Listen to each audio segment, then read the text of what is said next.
नमस्कार प्यारे साथियों। मैं उदित चौधरी स्वागत करता हूं आप सभी का agriculture and GK online platform पे। तो today I am going to share another success story of miss Richa Singh. Richa Singh ji, आप हमारे साथ हैं और आज हम जानने वाले हैं किस तरह से इन्होंने तैयारी की, क्या इनकी स्ट्रेटेजी थी जिसके दम पर आज इन्होंने बीपीएससी का एग्ज़ाम क्लियर किया और ब्लॉक एग्रीकल्चर ऑफिसर के पद पर सेवाएं दे रही हैं। तो सबसे पहले ऋचा जी, बहुत बहुत स्वागत है आपका थैंक यू सर। और वेरी वेरी कॉन्ग्रेचुलेशन हमारी पूरी टीम की तरफ से आपके सक्सेस के लिए। Thank you again sir, thank you so much. तो फर्स्ट ऑफ ऑल हम स्टार्ट करते हैं आपके ब्रीफ इंट्रोडक्शन से। सर, मेरा नाम ऋचा सिंह है and I am from Bihar. मैंने अपना under graduation Bihar agriculture university Sabour से किया है। और जब ये एग्ज़ाम का फॉर्म आया था तो मैं मास्टर्स डिग्री परसू कर रही थी एग्रोनॉमी से, बनारस हिंदू यूनिवर्सिटी से। तो आपकी जो मास्टर्स थी वो उस टाइम तक कंप्लीट नहीं हो पाई थी। मतलब आपने एक ईयर, मतलब कितना टाइम पूरा हुआ था एमएससी को उस टाइम तक? मैं फोर्थ ईयर के सॉरी सॉरी मैं सेकेंड ईयर के फोर्थ सेमेस्टर में थी और फोर्थ सेमेस्टर में मेरा कोर्स वर्क कंप्लीट हो गया था, मगर रेजिडेंशियल रिक्वायरमेंट रह रहा था, इस वजह से 2-3 महीने रह रहे थे डिग्री कंप्लीट होने में। मतलब आप जो उस टाइम पे शायद थीसिस का जो आपका वर्क है वो चल रहा होगा शायद। हाँ, थीसिस का वर्क चल रहा था। तो अब मैं जानना चाहता हूँ कि क्या रिएक्शन था आपका रिजल्ट को लेकर जब आपको पता चला आपका सिलेक्शन हो गया है। काफ़ी रिलीव्ड फील हो रहा था, क्योंकि ऐसे दिमाग में था कि जॉब लेनी है। और ऐसा नहीं था कि एकदम अनएक्सपेक्टेड था रिजल्ट। ऑब्वियसली मैंने एक्सपेक्ट किया था, क्योंकि एग्जाम के बाद जब आंसर की वगैरह रिलीज हुई थी और कट ऑफ के प्रिडिक्शंस चल रहे थे, तो एक्सपेक्ट कर रही थी मैं कि रिजल्ट में नाम होगा, मगर फाइनली अपना लिस्ट में नाम देखना वो एक फीलिंग बहुत सरियल होती है और बहुत ही out of the world feel हो रहा था। बहुत अच्छा लग रहा था। तो इसके अलावा जैसे ग्रेजुएशन आपकी कंप्लीट हुई उसके बाद आपने कोई और एग्ज़ाम तैयार किया या फिर कोई और एग्ज़ाम आपने दिया था इसके अलावा? हाँ, मैं एएफओ का एग्ज़ाम टारगेट कर रही थी प्राइमरीली। और एएफओ का मैंने प्रिपरेशन किया था और साइड बाय साइड ये भी उस वक़्त इफ़को का भी मैंने एग्ज़ाम दिया था। तो इफ़को का भी मैं इंटरव्यू दे कर के आई थी और तभी इसका भी एग्ज़ाम था। सब आपस में कोलाइड कर रहे थे, एक के बाद एक सारे एग्ज़ाम्स हो रहे थे। तो मैंने ये तीनों एग्ज़ाम दिया था। वाह, नाइस। तो सीरियस जो आपकी प्रिपरेशन थी वो आपने कैसे स्टार्ट की, या फिर अगर आप तीनों की एक साथ प्रिपरेशन कर रही थी तो आपने कैसे मैनेज किया उस कंडीशन को? प्रिपरेशन मोर और लेस अगर हम देखें तो यूजी के बाद जितनी भी एग्रीकल्चर एग्जाम की का जो सिलेबस है वो सेम रहता है। एग्रीकल्चर, रीजनिंग, क्वांट्स, इंग्लिश, ये सब सब्जेक्ट कॉमन रहता है। तो मेरा ऐसा है कि ग्रेजुएशन में ही जो क्लासेस होती थी उसमें भी कॉन्सेंट्रेटेड होकर के हम पढ़ते थे। और जो बेसिक बुक्स होती हैं, जो बेसिक बुक्स उनको कवर करना, सिलेबस को। और मुझे ऐसा लगता है कि एक एक्स्ट्रा एज ये था कि हम करंटली मेरा ग्रेजुएशन कंप्लीट हुआ था। तो मोर ओवर पूरा सिलेबस रिवाइज्ड था, हमको बस ब्रश अप करने की ज़रूरत थी। तो वो मैंने किया और इसके बाद काफ़ी पॉज़िटिव रिज़ल्ट था। क्वेश्चंस काफ़ी डूएबल थे और सिलेबस के अकॉर्डिंग ही था, कुछ आउट ऑफ द बॉक्स नहीं पूछा गया था। तो अब आपने अभी बताया बेसिक जो आपने बुक्स थोड़ी रेफर की, उनके बारे में आप बताइए कौन कौन सी बुक्स जनरली आप पढ़ती थी बेसिक एग्रीकल्चर के लिए? एग्रोनॉमी की एक बुक आती है रेड्डी एंड रेड्डी की, वो यस। मैंने किया। Agronomy facts by R S. Meena sir. और सॉइल साइंस की डीके दास की बुक आती है। उसके बाद जो ऑब्जेक्टिव में है उसमें नेमराज सुंडा, अरुण कात्यायन वॉल्यूम 1, वॉल्यूम 2। और ये बेसिक बुक्स थी, क्योंकि मेरा सब्जेक्ट भी एग्रोनॉमी था। इस वजह से एग्रोनॉमी के लिए वो रेड्डी एंड रेड्डी की बुक ज़्यादा प्रेफ़र करते थे हम लोग। उसके बाद क्लासरूम नोट्स वगैरह। ओके। तो जो पेपर था आपका वो आपने क्रैक किया, उसके बाद इंटरव्यू, तो इंटरव्यू में आपसे किस तरह के क्वेश्चन नॉर्मली पूछे गए? वो आपसे एमएससी ओरिएंटेड थे या फिर जनरल कुछ पूछा गया वहाँ पर? इंटरव्यू में सबसे पहले जब उन्होंने मुझसे मेरा सब्जेक्ट पूछा तो मैंने बताया कि मैं बीएचयू से कर रही हूँ। मैंने अपना थीसिस का टॉपिक बताया, जो मेरा मास्टर्स का टॉपिक, रिसर्च टॉपिक था। तो समहाउ वो क्वेश्चंस मेरे मास्टर्स के टॉपिक पे ही रिवॉल्व हो गए। एक्चुअली जब हम इंटरव्यू का मॉक दे रहे थे, तो उस वक़्त भी स्ट्रैटेजाइज़ करने के लिए ये बोला गया था कि आप इंटरव्यू को टर्न अराउंड कर सकते हो अगर आप अपना मास्टर्स टॉपिक बताते हो। और मेरा मास्टर्स टॉपिक भी थोड़ा-सा यूनिक था, तो उन्होंने जो पैनल था उसका अटेंशन काफ़ी ग्रैब किया, तो उस टॉपिक पे काफ़ी ज़्यादा क्वेश्चन्स थे और कुछ मेरी यूनिवर्सिटी को लेकर के क्वेश्चन्स थे और बेसिक जो एग्रोनॉमी के क्वेश्चन्स थे, वही पूछे गए थे। तो अभी आपकी जो पोस्टिंग हो चुकी है या फिर अभी ट्रेनिंग पीरियड पे हैं आप? अभी मेरी पोस्टिंग हो चुकी है। तो करंटली आप कहाँ पर पोस्टेड हैं अभी? अभी मैं यहीं 1 सेकंड, मैं ब्लॉग का नाम लेने में कंफर्टेबल नहीं हूँ। ओके ओके, कोई प्रॉब्लम नहीं। आप ये बता दीजिए आपका जो वर्क टू डे, जो आपका डे टू डे किस तरह का वर्क रहता है, वर्क प्रोफाइल अभी क्या है आपकी, किस तरह का काम आपको डेली करना पड़ता है? वर्क प्रोफाइल बेसिकली ये है कि गवर्नमेंट की तरफ से जितनी भी स्कीम्स हैं हमारे लिए, ठीक है? उनको ग्रास रूट लेवल पे इम्प्लीमेंट करना। तो इसमें एक गवर्नमेंट और जो योजनाएँ बनाते हैं और जो ग्रास रूट लेवल पे जैसे हमारे कोऑर्डिनेटर्स हैं, किसान सलाहकार हैं, वो लोग इम्प्लीमेंट कराते हैं। उनके बीच में एक path block agriculture officer play करता है, एक important path.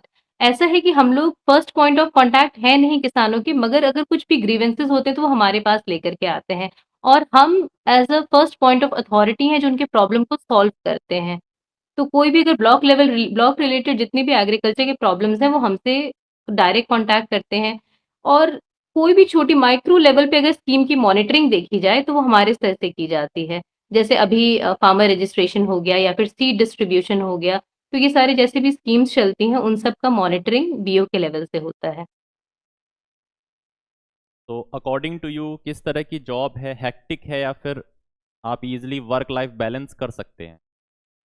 Work life balance कर सकते हैं, ये एंटायरली आपकी पर्सनैलिटी पे डिपेंड करता है और ये है कि वर्क लाइफ बैलेंस अच्छा है और एक सेंस ऑफ सैटिस्फैक्शन मिलता है। जैसे कि जब आप किसी फार्मर की हेल्प करेंगे, एक छोटी-सी help, they will treat you very nicely, they will think कि हाँ, you have helped them a lot. तो एक सेंस ऑफ सैटिस्फैक्शन आता है जब वो बोलते हैं कि हाँ, मैडम आपने ये हेल्प कर दी हमारी। तो ये अच्छा है, ये इस जॉब का सबसे अच्छा पॉइंट ये है कि आप उन लोगों के लिए काम करते हैं जिनके लिए कि जिनको ज़रूरत है, like the poor needs you the most और इंडिया में एग्रीकल्चर ही हमारा बैकबोन है। तो अल्टीमेटली फार्मर्स की हेल्प करना एक बहुत ही सैटिस्फाइंग जॉब है।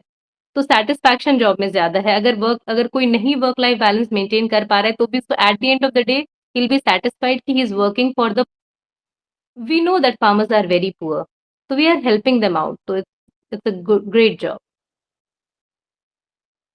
तो आप इस जो आपने मुकाम पाया है उसके पीछे आपको क्या लगता है, आपकी क्या मेजर स्ट्रेंथ थी जिसने आपको बहुत ज़्यादा हेल्प की through out the preparation journey?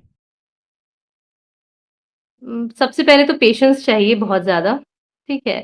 और एक परसिस्टेंस ऐसा नहीं है कि एग्ज़ाम के 1 दिन पहले पढ़ लेने से कुछ एकदम अच्छा रिज़ल्ट आ जाएगा, ठीक है? डेली का डेली सबसे इम्पोर्टेंट चीज़ होती है, हम लोग कॉलेज की पढ़ाई को बहुत ज़्यादा नेग्लेक्ट कर देते हैं, ठीक है? डेली की डेली चीज़ों को थोड़ा-थोड़ा पढ़ना, डेली ऐसा नहीं है कि 6 ही घंटे पढ़ रहे हैं, 2 घंटे भी पढ़ रहे हैं, 1 घंटे भी पढ़ रहे हैं, मगर डेली रेगुलरली पढ़ रहे हैं। जैसे क्लासेस हैं, अगर कोई कोचिंग इंस्टीट्यूट से ले रखा है, तो उसी के नोट्स को रेफर करें, पढ़ रहे, ये कॉन्स्टेंटली रखना चाहिए। पेशेंस, परसिवरेंस और कंटिन्यू एकदम डिसिप्लिन्ड वे में पढ़ाई करनी है। I was very disciplined.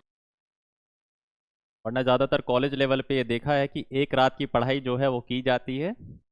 हुँ। तो वो हो सक मार्क्स कॉलेज में नो डाउट अच्छे आ जाते हैं, मगर अगर आप ज़्यादा लंबी जैसे मैं एग्ज़ाम देख रही थी, जब मैं एग्ज़ाम पेपर सॉल्व कर रही थी, तो मोस्ट ऑफ द क्वेश्चन्स वैसे नहीं थे जो मैंने एक रात पहले पढ़े थे। जैसे मैं जब रिकॉल कर रही थी तो क्वेश्चन्स मुझे क्लास का याद आ रहा था, हाँ, इस सेमेस्टर में इस टीचर ने ये पढ़ाया था, ये बोला था। वो सारी चीज़ें ज़्यादा रिकॉल हो रही थी। तो एग्ज़ाम में आपने एक रात पहले पढ़ा है, वो आपके एकेडमिक एग्ज़ाम्स में बेशक आपको हेल्प कर सकता है, but when it comes to competitive level, तो आपको एक ओवरऑल आइडिया रहना ज़रूरी है और वो आपकी कंटीन्यूअस प्रैक्टिस से दिमाग में सेट होती हैं वो सारे क्वेश्चन्स। जैसे अगर आप मॉक लगाते रहोगे कंटिन्यूअसली तो वो भी बहुत ज़्यादा हेल्प करता है। तो एग्रीकल्चर एंड जीके का क्या रोल रहा है आपकी पूरी प्रिपरेशन में, किस तरह से इसने आपको हेल्प की? काफ़ी क्रूशियल रोल रहा है sir and I am really thankful to the team.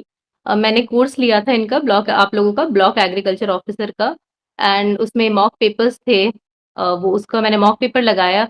Questions काफ़ी आए थे उससे और इंटरव्यू कोर्स भी मैंने लिया था, तो उसमें भी जैसे स्टार्टिंग में I was not very confident, तो 1-2 मॉक इंटरव्यू देने के बाद आई बिकेम मोर कॉन्फिडेंट, तो it surely played a very good role in my success.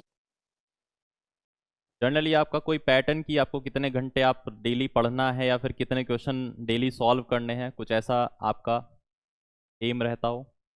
नहीं, टू बी वेरी ऑनेस्ट ऐसा स्ट्रिक्टली मैं कुछ फ़ॉलो नहीं करती थी क्योंकि कॉलेज में भी वी नो कि इधर-उधर में ऐसा एक स्ट्रिक्ट रूटीन बट हाँ, ये था कि पढ़ना रोज़ है। 1 घंटे ही पढ़ती थी, आधे घंटे ही पढ़ती थी मगर रोज़ पढ़ती थी। कुछ ना कुछ कोई भी बुक निकाल ली, थोड़ा 2 पेज ही पढ़ लिया मगर पढ़ते रोज़ थे। ऐसा नहीं है कि 1 हफ्ते तक लगातार नहीं पढ़ रहे या एग्ज़ाम के 1 रात पहले पढ़ रहे। पढ़ाई रेगुलर होती थी। अभी के टाइम पर इस पोस्ट में जहां पर आप पोस्टेड हैं, स्टार्टिंग सैलरी हम कितनी एक्सपेक्ट कर सकते हैं? अगर कोई एस्पिरेंट तैयारी कर रहा है तो क्या एक्सपेक्ट कर सकता है वो? डिसेंट सैलरी है 70,000 आप एक्सपेक्ट कर सकते हैं एंड स्टार्टिंग में, तो it's a very decent salary. तो लास्ट में मैं यही जानना चाहूँगा मैम कि जो अपकमिंग एस्पिरेंट्स हैं, जो तैयारी कर रहे हैं इस एग्ज़ाम की, उनके लिए आपका क्या सजेशन है?